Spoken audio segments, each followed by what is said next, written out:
Teman-teman jangan lupa subscribe ya, like dan komen. Terima kasih. Tentu Sa'ad bin Abi Waqqas punya beberapa orang istri yang berlalu dalam hidup beliau, dan beliau yang saya dapat berita atau informasi adalah memiliki kurang lebih 36 orang anak gitu kan. Dan yang menonjol sekali adalah Ishaq, Mus'ab, ada Aisyah, ada 3 orang ini yang sering atau masih ada disebutkan nama-nama mereka di dalam hadis atau di dalam kisah-kisah ya, di dalam kisah-kisah. Dan beliau diberikan julukan Abu Ishaq karena anaknya yang pertama bernama Ishaq. Kita masuk ke manaqib. Manaqib itu kelebihan. Ya, apa sih kelebihan-kelebihan beliau secara pribadi yang akhirnya menonjol dan itu menjadi bagian hal yang harus diketahui oleh kaum muslimin. Yang pertama, beliau termasuk 10 orang pertama masuk Islam, dan ini sebuah kelebihan tersendiri. Ya, karena memang orang yang pertama masuk Islam itu adalah orang-orang yang menjadi pentolan-pentolan Islam tentunya ya, karena mereka akhirnya menyebarkan Islam kemana-mana. Yang kedua, beliau termasuk 10 orang yang dijamin masuk surga. Sebagaimana hadis yang hampir setiap bulan kalau tablik akbar kita sebutkan. Nabi SAW pernah menyebutkan dalam hadis sahih, Abu Bakar di surga, Umar di surga, Uthman di surga, Ali di surga, Talha di surga, Zubair di surga. Kemudian beliau mengatakan Abdurrahman di surga dan Sa'ad di surga. Sa'ad bin Abi Waqqas disebutkan satu dari 10 yang dijamin masuk surga itu. Kemudian turun firman Allah surah Al-Ankabut. Ini kelebihan yang ketiga. Tadi surah Al-Ankabut ayat 8. Waktu ibunya boikot, mogok makan, maka kemudian dia tidak patuhi dengan yang dia mengatakan, ibu kalau kau punya 1000 nyawa pun aku tidak akan pernah meninggalkan agama ini. Maka turun surah Al-Ankabut kepada beliau. Kemudian yang keempat, beliau paman Nabi Muhammad SAW, terhitung punya kerabat. Sebagaimana tadi sudah saya sebutkan juga hadisnya, waktu beliau sedang lewat kata Nabi SAW, "Hadza khali falyurini imru'un khalah." Ya, ini adalah paman saya dari ibu saya, maka boleh siapa saja mau memperkenalkan pamannya kepada saya. Kemudian yang kelima adalah beliau orang yang mendapatkan doa Nabi Muhammad SAW. Jadi di sini ada 2 hal yang menonjol dari doa Nabi SAW kepada Sa'ad. Yang pertama itu kesembuhannya. Jadi waktu di Mekah beliau sempat sakit, ya, sakit parah, dan orang-orang berpikir dia akan meninggal dunia. Ini waktu masih sebelum hijrah ke Madinah, masih tinggal di Mekah. Dan keluarlah hadis Bukhari tentang wasiat meninggalkan harta buat anak. Waktu itu kebetulan dia punya anak baru satu di Mekah dan perempuan, dan saat memiliki kekayaan. Ya. Maka saat sempat berkata, "Ya Rasulullah, saya memiliki seorang anak wanita dan saya memiliki harta yang banyak. Bolehkah saya mewasiatkan seluruh harta saya?" Kata Nabi SAW, "Tidak boleh wahai Sa'ad." "Bolehkah saya mewasiatkan setengah harta saya?" Kata Nabi SAW, "Tidak boleh wahai Sa'ad." "Bolehkah saya mewasiatkan sepertiga dari harta saya?" Kata Nabi SAW, "Sepertiga dan sepertiga juga cukup banyak." Maksudnya diwasiatkan sini, kalau orang mau meninggal, seseorang dari kita mau meninggal, kemudian dia misalnya ingin menulis wasiat, dia bilang, "Seluruh harta saya untuk wakaf misalnya, atau untuk jihad," itu nggak boleh. Tidak boleh seluruhnya. Yang boleh diwasiatkan itu hanya sepertiga harta. Kan itu. Yang lainnya harus dibagi untuk ahli waris, gitu kan? Dibagi ahli waris, dipakai bayar utang. Jadi kalau wasiat, beda kalau antum masih hidup. Kalau antum masih hidup, kita masih hidup punya 1 miliar misalnya, lalu kita mau pakai semuanya untuk jihad, kita mau pakai untuk bangun lembaga-lembaga Islam, masjid, itu nggak ada masalah kalau masih hidup. Tapi kalau wasiat adalah sesuatu yang ditulis yang dijalankan oleh ahli waris setelah meninggal. Karena ada hak jenazah, ya, ada 4 hak jenazah mutlak. Yang pertama harus segera dimandikan, dikafani dan dikuburkan. Kata Nabi SAW, "Ikramul mayyit dafnu." Penghormatan terhadap jenazah harus segera ya dimakamkan. Kemudian yang kedua adalah dibayarkan utangnya. Yang ketiga dijalankan wasiatnya. Yang keempat dibagikan warisannya, gitu kan. Jadi di sini termasuk wasiat, apa yang dia tulis. Nah, wasiat terhadap harta tidak boleh lebih daripada sepertiga. Tidak boleh lebih daripada sepertiga. Ya. Selebihnya masih harus dibagi kepada ahli waris. Nah, hadis ini keluar daripada perilaku Sa'ad. Yang akhirnya Nabi SAW waktu itu merasa gembira sekali dengan Sa'ad. Bagaimana dia mau dengan semangat imannya mewasiatkan seluruh hartanya. Jadi ahli warisnya nggak ada yang dikasih sama dia. Istri anaknya dia nggak kasih. Untuk jalan Allah semua. Maka Nabi SAW pun mendoakan agar Sa'ad diberikan kesembuhan. Kata Nabi SAW dalam hadis sahih, "Ya Allah, sembuhkanlah Sa'ad dan sempurnakanlah hijrahnya. Maksudnya mudah-mudahan dia bisa ikut ke Madinah. Maka akhirnya Allah Subhanahu wa taala menyembuhkan Sa'ad pada saat itu dan tidak tidak meninggal. Allah Subhanahu wa taala sembuhkan dia. Kemudian yang kedua adalah Nabi SAW berkata, "Ya Allah, selalulah ijabah doanya Sa'ad." Jadi salah satu yang menonjol dari Sa'ad ini, di kalangan sahabat dikenal orang yang mustajab doa. Bahkan para sahabat sangat takut kalau punya masalah dengan Sa'ad. Karena apa saja dia bilang, "Ya Allah, lakukan ini," tiba-tiba langsung terjadi. Jadi doanya mustajab. Tidak pernah doanya Sa'ad tidak diijabah oleh Allah. Dan ini sebagian ulama mengatakan karena keyakinan Sa'ad yang luar biasa kepada Allah. Dan dia sudah masuk Islam dari dia masih muda, sehingga amal solehnya cukup banyak. Di antaranya adalah kisah tentang Usama bin Qatadah. Ini ada satu orang dari suku Abs di Irak. Tentu ini saya tarik kisah yang ke depan. Saya coba susun kerangka fikirnya untuk ditangkap supaya sistematis saja ya. Ini kisah sebenarnya nanti setelah Sa'ad bebaskan negeri Persia, kemudian dia dinobatkan menjadi gubernur oleh Umar bin Khattab. Ada orang-orang dari suku Abs namanya, suku yang baru masuk Islam pada saat itu, gitu kan. Kemudian rupanya dia ada rasa jengkel dengan Sa'ad ini, karena Sa'ad ternyata yang menembus ya kan gitu wilayah tersebut, tapi dia sudah muslim ya. Bernama Usama bin Qatadah ya. Dan orang ini diberikan julukan Abu Sa'adah. Jadi sempat suratnya sampai ke Umar bin Khattab, tapi tidak dijelaskan siapa, cuma mengatasnamakan seluruh masyarakat Irak. Umar bin Khattab pun akhirnya melihat surat tersebut. Umar ini cirinya radhiyallahu anhu, kalau terlihat ada satu pimpinannya yang dikeluhkan dan sudah banyak masyarakat yang menyampaikan keluhan, maka yang paling pertama dia mencopot dulu orang itu, digantikan dengan orang yang dianggap tidak punya masalah, baru kemudian Umar bin Khattab menyelesaikan urusannya. Karena zaman dulu tidak ada komunikasi kayak kita, nggak ada pesawat bisa cepat datang. Zaman dulu tuh antara Irak dengan Madinah itu bisa jaraknya sampai 10 hari 2 minggu baru sampai gitu kan, itu cukup jauh. Maka Umar pun akhirnya mencopot Sa'ad radhiyallahu anhu, ditarik ke Madinah. Lalu keluhannya di situ adalah, sesungguhnya wahai Amir Mu'minin, Sa'ad ini tidak memperbaiki sholatnya. Sholatnya tidak benar nih, gitu kan. Maka Umar pun mengesal lalu berkata, "Wahai Sa'ad, apa benar? Kamu ini sholat nggak benar?" Kata Sa'ad, "Wahai Umar, engkau mengetahui benar siapa saya. Sama-sama kita masuk Islam di Mekah. Bahkan saya lebih dulu masuk Islam daripada kamu. Saya adalah orang yang mengikuti sholat Nabi SAW. Sebagaimana Nabi SAW di 2 rakaat pertama sering membaca lebih panjang daripada 2 rakaat terakhir di Isya, di Duhur, di Asar. Begitu pula dengan 2 rakaat pertama Maghrib dan 1 rakaat terakhirnya. Itu yang awal-awal rakaat pertama kemudian pasti lebih panjang daripada rakaat ketiga dan rakaat keempat. Dan saya sudah mengamalkan itu. Semuanya seperti dengan Nabi SAW. Jadi tidak ada yang perlu diragukan. Maka kata Umar, "Kamu pasti benar wahai Abu Ishaq. Nggak mungkin kamu salah." Lalu Umar pun mengutus orang-orang untuk mendatangi seluruh wilayah Irak. Waktu itu didatangin, tidak ada masjid kecuali dilewatin lalu ditanya tentang Sa'ad ini. Sampai akhirnya semua masjid menyebutkan tentang kebaikan Sa'ad. Sampai tiba di masjidnya Bani Abs ini, suku Abs tadi. Dan kebetulan ternyata ini orang adalah kepala sukunya yang bernama Usama bin Qatadah ini. Maka pada saat itu bertanyalah utusan Umar, lalu dia mengatakan, "Sesungguhnya kalau kau tanya kepada kami," kata si Usama ini, "sesungguhnya kalau kau bertanya kami tentang Sa'ad, maka Sa'ad itu tidak adil, Sa'ad itu tidak baik, Sa'ad itu begini, Sa'ad itu begitu." Semua keburukan yang disampaikan sama dia. Maka dibawalah informasi tersebut ke Madinah kepada Umar. Di sebelahnya Umar ada Sa'ad radhiyallahu anhu majma'in.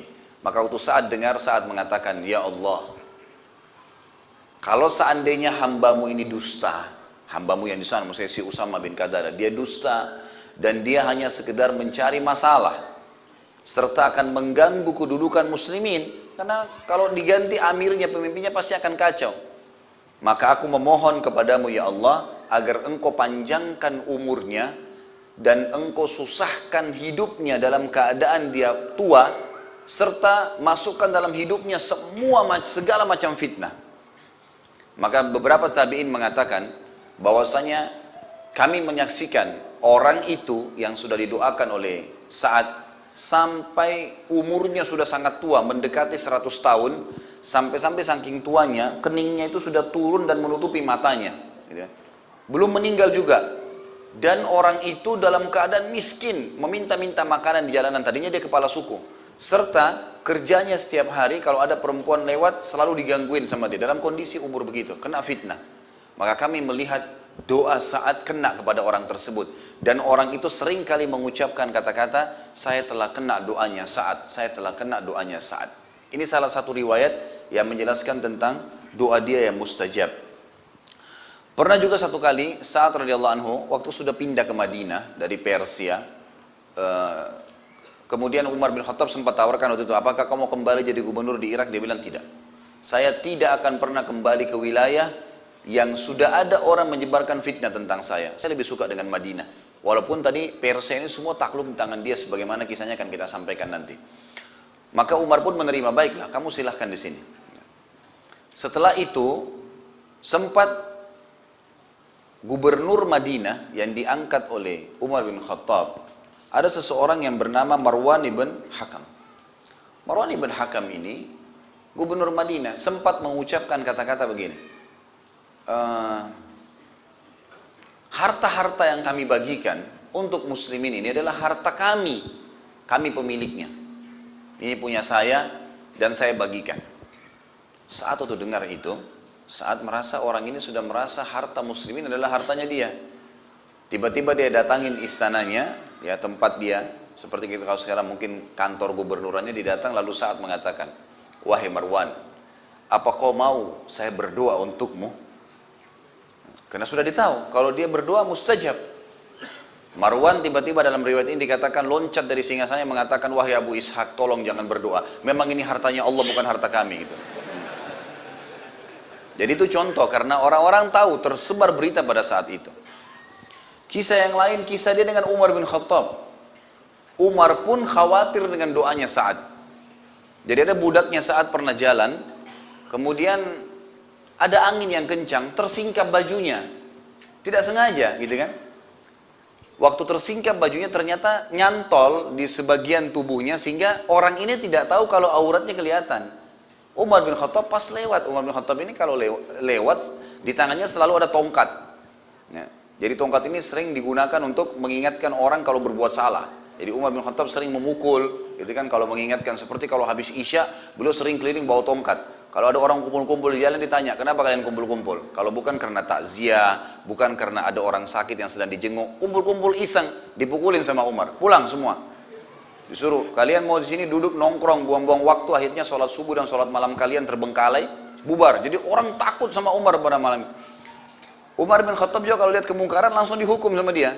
Dilihatlah budak ini tersingkap. Lalu Umar bin Khattab mengambil, ada kayu kecil, dia pakai tongkatnya, karena dia tahu ini budak, diambil, dipukul. Kenapa kau tersungkap auratmu? Dia bilang, saya tidak tahu, gitu kan.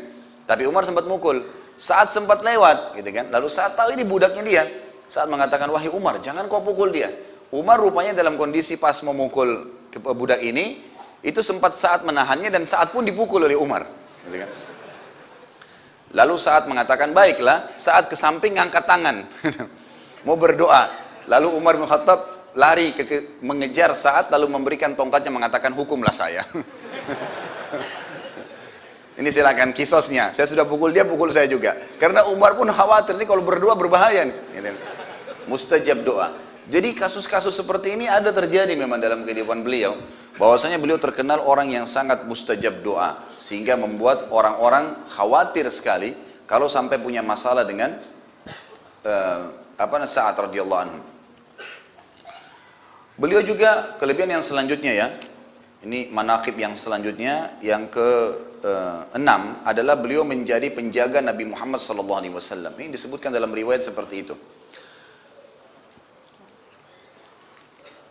Disebutkan dalam sebuah riwayat, dan riwayat ini tentu kalau antum pegang bukunya di halaman 462, riwayat Imam Bukhari, bahwasanya Aisyah berkata radhiyallahu anha, pada suatu malam Nabi SAW tidak bisa memejamkan mata, maka beliau pun bersabda, seandainya ada seorang laki-laki soleh dari sahabatku yang menjagaku malam ini.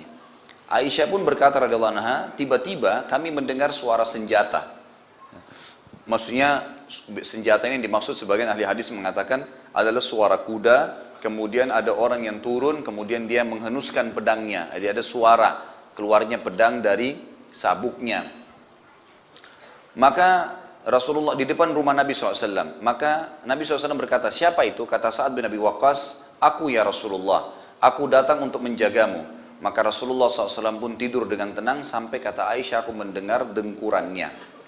Ulama hadis menanggapi hadis ini mengatakan, waktu itu Allah Subhanahu wa Ta'ala sebenarnya ingin menyebutkan fadilahnya Sa'ad, tetapi fadilah ini dengan hikmah ilahiyah, dengan cara ilahi. Maka Nabi SAW dibuat gelisah pada saat itu untuk tidak bisa tidur. Maka beliau pun akhirnya berkata, coba seandainya ada orang saleh dari sahabatku. Berarti ada dua hal di sini. Nabi SAW memuji dia sebagai orang saleh dan memastikan dia adalah sahabat Nabi SAW, gitu kan? Yang menjagaku malam ini. Dan tidak tahu kenapa Sa'ad radhiyallahu anhu bertepatan juga lewat di situ dan sempat mendengarkan kalimat tersebut. Maka dia pun mengatakan, ya Rasulullah, saya akan menjaga anda. Maka Nabi SAW pun merasa tenang dengan Sa'ad karena memang kekuatan fisik yang dimiliki dan juga keterampilan perangnya, dan juga ya Nabi SAW merasa aman, dia tidak akan mengganggu keluarga dan seterusnya. Seperti itulah gambarannya. Maka akhirnya Nabi SAW tertidur. Ini termasuk juga ya fadilah yang dimiliki oleh Sa'ad radhiyallahu anhu. Kalau tadi hadis tentang Nabi SAW mendoakan Sa'ad agar diijabah doanya dan akhirnya Allah kabulkan, itu hadis sahih riwayat Tirmidzi dan Hakim, dan itu bisa dilihat di halaman 463 kalau yang mengikuti bukunya ya. Kemudian yang ketujuh, beliau menghadiri semua peperangan Nabi SAW. Tidak tertinggal satupun peperangan kecuali beliau hadiri. Dan beliau punya kiprah di beberapa peperangan, seperti misalnya di perang Badar. Waktu ditanya di dalam sebuah riwayat ini disebutkan oleh Haythami dan Tabarani juga menyebutkan dengan sanad hasan, bahwasanya Sa'ad radhiyallahu anhu pernah ditanya, kapankah mulai doa anda mustajab? Kapan buktinya kalau doa anda mulai diijabah oleh Allah Subhanahu wa Ta'ala? Ini disebutkan dari Amir bin Syu'bi, ia berkata, Sa'ad bin Abi Waqqas ditanya, kapan engkau mendapatkan doa yang terkabulkan? Kapan mulai teraplikasi doa Nabi untuk anda itu? Dia menjawab, pada perang Badar. Pada saat itu aku melepaskan anak panah dari busurku di depan Nabi SAW ke arah musuh. Kemudian aku sambil berdoa, sambil melepaskan busur panah tersebut, ya Allah, goncangkanlah kaki-kaki mereka, musuh-musuh itu. Buatlah hati mereka ketakutan dan lakukanlah terhadap mereka, ya, artinya kalahkanlah mereka, binasakanlah mereka. Maka Nabi SAW mengatakan, ya Allah, kabulkanlah doa Sa'ad. Maka pada saat itu pun pasukan muslimin mengalami kemenangan. Kemudian di perang Uhud, pada saat Nabi SAW sedang terdesak, sangat terdesak pada saat itu, dan sudah kita sebutkan bagaimana perannya Talha, Abdurrahman ibn Auf, gitu kan, sahabat-sahabat Nabi yang mulia yang membela Nabi SAW pada saat Nabi sedang sendiri, dan segelintir sahabat saja setelah 43 dari pemanah yang turun dari medan perang, dari gunung pemanah, bukit pemanah, sebelum instruksi Nabi SAW datang. Maka salah satu sahabat dari Talha, ya, dari Ali bin Abi Thalib, dari Abdurrahman bin Auf, yang ada bersama Nabi SAW adalah Sa'ad. Dan Sa'ad ini terkenal sekali ahli panah, ya, ahli panah. Dan ini juga satu hal yang harus kita tahu ya, karena Nabi SAW selalu menyebutkan masalah itu. Ajarkan anak kalian memanah, melempar tombak, menunggangi kuda, dan berenang. Semestinya 4 hal ini menjadi olahraga yang rutin diketahui oleh kaum muslimin. Dan subhanallah sampai sekarang memanah ini, walaupun dengan ada senjata-senjata yang teknologi canggih sekarang, tetap memanah itu adalah hal yang selalu digunakan dalam peperangan, tidak pernah ketinggalan gitu ya. Jadi tidak ada kata telat untuk itu. Sa'ad radhiyallahu anhu terkenal sekali dengan panahannya, terkenal sekali dengan, dan panah, kalau dia memanah tidak pernah meleset ya. Tentu panah ini butuh kejelian ya, butuh kekuatan otot tangan ya, ini butuh konsentrasi, memang luar biasa. Maka saat ini ya, pada saat Nabi SAW terdesak, seluruh muslimin sudah terdesak, tinggal cuma beberapa orang yang bersama Nabi SAW. Nabi pun sedikit sendiri pundak kanannya sudah kena hantaman pedang dari orang kafir, yang beliau mengatakan, aku merasakan sakitnya sampai sebulan, kening beliau sempat berdarah, gigi beliau sempat pecah gitu kan.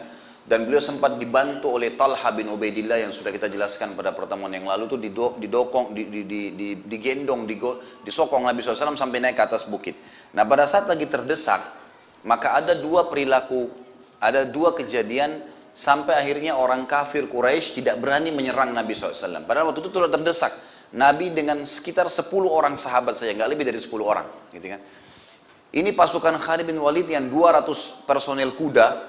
Ini kalau orang pakai kuda sekarang mungkin seperti orang menggunakan tank zaman dulu, ya zaman sekarang. Karena memang dari kepala kuda sampai kaki kuda digunakan besi. Orang yang di atasnya juga begitu, dari kepalanya sampai kakinya semua menggunakan besi. Jadi kalau cuma sekedar ditebas-tebas biasa itu nggak mempan, gitu. Memang harus mencari titik kelemahan dia baru bisa dibunuh, gitu kan. Maka 200 pasukan ini sama dengan 200 tank mendekati Nabi SAW. Kemudian ada juga pasukan-pasukan kafir Quraisy yang 2000 lebih, itu kan 2700-an pada saat itu mendekati Nabi SAW. Jadi terdesak sekali. Hamzah sudah terbunuh, beberapa tokoh-tokoh muslim banyak yang terbunuh, ada juga yang sudah meninggalkan wilayah kancah peperangan. Ini pada saat itu sangat terdesak. Jadi ini sudah akan menyerang. Sekian ribu orang akan menyerang Nabi SAW. Maka pada saat itu ada dua hal yang membuat pasukan Quraisy tidak jadi menyerang Nabi. Yang pertama perilaku Sa'ad radhiyallahu anhu. Sa'ad radhiyallahu anhu ini ahli pemanah. Kata Nabi SAW, wahai Sa'ad, ambillah dan lepaskan anak panahmu. Waktu itu kebetulan yang menyerang pertama 200 orang pasukan Khalid bin Walid. Dan seperti saya sebutkan tadi, ikhwan dan akhwat sekalian, orang yang pakai kuda, menunggangi kuda zaman dulu itu susah sekali untuk dibunuh. Karena panah pun yang dipanahin ke mereka, kalau dia pakai baju besi yang tebal itu nggak mempan, gitu kan. Harus titik yang memang tidak ada besi di situ, harus jeli sekali. Maka Sa'ad mengatakan, aku pun akhirnya mendengarkan Nabi SAW mengatakan, wahai Sa'ad, panahlah. Bahkan Nabi SAW mengatakan dalam hadis Bukhari, ya Sa'ad irmi fidaka ummi abi wa ummi. Wahai Sa'ad, aku menjadikan ayah dan ibuku sebagai tebusan, maka lemparlah. Ini biasanya orang Arab gunakan kata-kata ini kalau menghormati seseorang. Gitu kan? Artinya, posisimu setelah ayah dan ibuku adalah orang yang aku hormatin. Seperti itulah. Nah, ayah dan ibuku jadi tebusannya. Maka kata Sa'ad, saya jadi semangat memanah, karena pada saat itu tidak pernah Nabi SAW menggabungkan ibu dan ayahnya, gitu kan, kepada seseorang kecuali saya. Maka Sa'ad pun mengatakan, saya mulai memanah. Dan setiap kali saya lepaskan panah, Sa'ad ini punya kelebihan. Jadi ada orang yang bisa memanah dengan satu anak panah. Itu pun kadang-kadang masih meleset. Ada orang yang mahir mungkin satu panah bisa tepat. Ada orang yang bisa memanah dengan 2 anak panah, ada yang sampai 3 anak panah. Jadi satu kali narik itu 3 anak panah, dengan 3 sasaran yang berbeda. Gitu kan? Itu yang terjadi yang disebutkan dalam sejarah-sejarah kita. Saat ini termasuk orang yang bisa melepaskan 3 anak panah dengan 3 sasaran yang berbeda, gitu kan? Dalam satu kali menarik, ini satu hal yang unik, gitu kan? Maka Sa'ad pun mengatakan, saya mulai menarik 3 anak panah, kemudian saya lepaskan. Begitu saya lepaskan, mengarah kepada 3 orang dari pasukan Khalid bin Walid, 3-3-nya mati. Padahal ini besi badannya, jadi ada yang tembus kena matanya, ada yang tembus ke titik-titik yang tidak ada besi, pokoknya 3 orang mati. Lalu kata Nabi SAW, lempar lagi wahai Sa'ad. Waktu 3 orang ini mati, pasukan yang 200 mulai tiba-tiba berhenti, memperpelan lambat jalan mereka. Saat melepaskan lagi 3 anak panah, mati lagi 3 orang. Sampai 9 anak panah, 9 orang mati, dan matinya itu mati seketika ya. Biasanya anak panah itu juga kalau sampai pun tembus baju besi, di antara besi-besi yang tebal ada mungkin jaringan di situ, kemudian dia tembus, itu pun dia masih bisa narik, mungkin kalau cuma sekedar kena sedikit. Ini enggak, memang mati, jatuh mati dari kuda. Dan mereka pasukan kuda tahu, kalau sampai tembus seperti ini luar biasa, ahli panah gitu kan. Saat mengatakan, saking besarnya berkah Allah dari perintah Nabi SAW, sampai saya sempat diberikan oleh Nabi anak-anak panah, dan ada anak panah yang tidak ada ujungnya. Jadi ujungnya itu tidak ada, jadi tidak runcing, ya, tidak runcing kalau kita sekarang. Dia bilang, saya lepaskan membunuh orang kafir, mati orang kafir yang kena, gitu kan. Ini satu hal yang luar biasa gitu. Akhirnya 200 orang tadi itu terbunuh kurang lebih 10 atau 15 orang dari panahnya. Saat berhenti nggak jadi nyerang, gitu kan. Ini berbahaya nih, maju bisa habis pasukan, gitu kan. Karena panahnya berat, gitu kan. Maka berhenti yang 200 ini. Sisanya yang 2000 lebih nih. Yang 2000 lebih ini masih ada. Mereka tidak tahu kejadian 200 pasukan ini ada yang terbunuh. Karena mereka dari belakang datang. Ada satu di situ tokoh Quraisy, ya. Kalau saya tidak salah namanya Jubair. Ya. Saya lupa namanya, ini Jubair bin Mut'im kalau nggak salah. Tapi yang jelas ada satu tokoh Quraisy yang meninggal, dan dialah yang keluar hadis Nabi SAW yang berbunyi, sungguh murkahnya Allah memuncak pada seseorang yang dibunuh oleh nabinya. Jadi Nabi SAW ini bisa dikatakan tidak pernah membunuh, gitu kan. Memang Allah SWT tidak mengizinkan, karena kalaupun dia membunuh, berarti seseorang itu sudah luar biasa kesalahannya. Waktu itu kebetulan orang ini sering berkata kepada Nabi SAW di Mekah, wahai Muhammad, kau lihat nggak kuda saya ini, ada kudanya, memang dia ahli perang. Kata Nabi SAW, iya. Kata dia, saya akan membunuhmu dengan kuda ini, hai Muhammad. Kata Nabi SAW, tapi insya Allah saya akan membunuh kau di kudamu. Nah terjadi itu di perang Uhud. Ini kejadian kedua yang akhirnya membuat orang-orang Quraisy tidak jadi menyerang Nabi SAW. Maka Nabi SAW melihat pasukan 2000 ini akan maju, dan yang memotivasi dia si fulan ini, Nabi SAW mengatakan kepada Ali, berikan kepada saya ya tombakmu.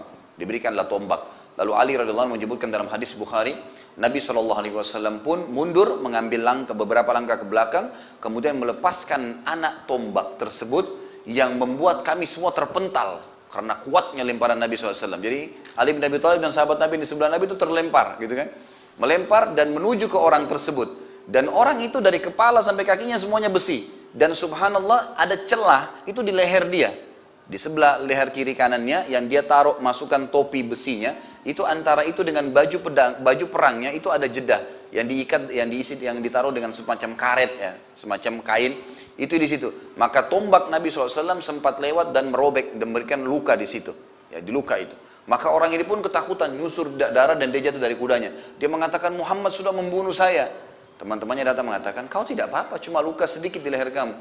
Maka dia bilang, tidak. Kalau Muhammad datang sekarang meniup saya sudah mati. Gitu kan. Ya, saking takutnya dengan Nabi SAW. Ini tentu antum bisa kembali ke sirah, sudah saya jelaskan di YouTube juga sudah ada.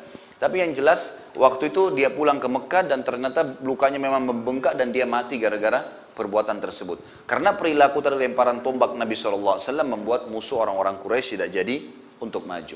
Dan ini termasuk kiprah tadi yang saya sebutkan Sa'ad radhiyallahu anhu, di mana beliau sempat melempar dan menahan orang-orang Quraisy. Pernah juga dalam satu kejadian di perang yang sama, di dalam riwayat yang lain disebutkan, ini disebutkan oleh Imam Muslim dalam kitab Fadailus Sahabah. Saat berkata, ada seorang musyrik yang memporak-porandakan pasukan kaum muslimin. Maka Nabi SAW bersabda kepadaku, lemparkan anak panahmu wahai Sa'ad, ayah dan ibuku sebagai tebusannya.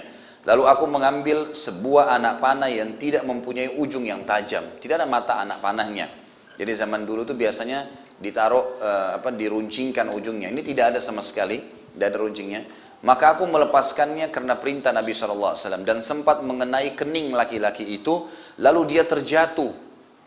Ya. Pada saat dia terjatuh, ada sesuatu yang terjadi yang unik dan terbuka auratnya. Keningnya yang kena, gitu kan? Dia mati, jatuh, auratnya bajunya terbuka, gitu. Maka pada saat terbuka auratnya, Nabi SAW tertawa sampai gigi geraham beliau terlihat. Artinya ini sesuatu yang unik terjadi di kancah peperangan. Karena tiba-tiba terjadi begitu, maka Nabi SAW tersenyum dan tertawa. Dan ini peran Sa'ad radhiyallahu anhu di perang Uhud. Juga Sa'ad radhiyallahu anhu melihat malaikat di perang Uhud. Disebutkan dalam sebuah riwayat yang sahih, riwayat Bukhari dalam Kitabul Maghazi dan Imam Muslim juga dalam Kitabul Fadail, bahwasanya Sa'ad berkata, aku melihat Rasulullah SAW di perang Uhud bersama dua orang laki-laki yang berperang membela beliau. Keduanya memakai baju putih, aku tidak melihat keduanya sebelum dan sesudahnya. Maka Al-Hafidh rahimahullah, Ibnu Hajar mengatakan, keduanya adalah Jibril dan Mikail, sebagaimana dinukil oleh sebagian sahabat-sahabat yang lain.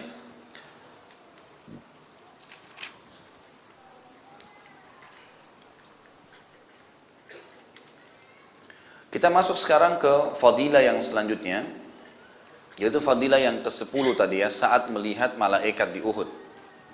Sebelumnya yang ke-9 perannya di medan perang, gitu kan. Kemudian yang ke-7 tadi menghadiri peperangan Nabi SAW, yang ke-8 anak panahnya tidak pernah meleset. Kemudian yang ke-9 perannya di perang Badar, ya pada saat mendoakan mereka dihancurkan. Kemudian perannya di perang Uhud, ya itu yang ke-10. Bagaimana tadi sudah saya ceritakan perannya di perang Uhud dengan anak-anak panahnya.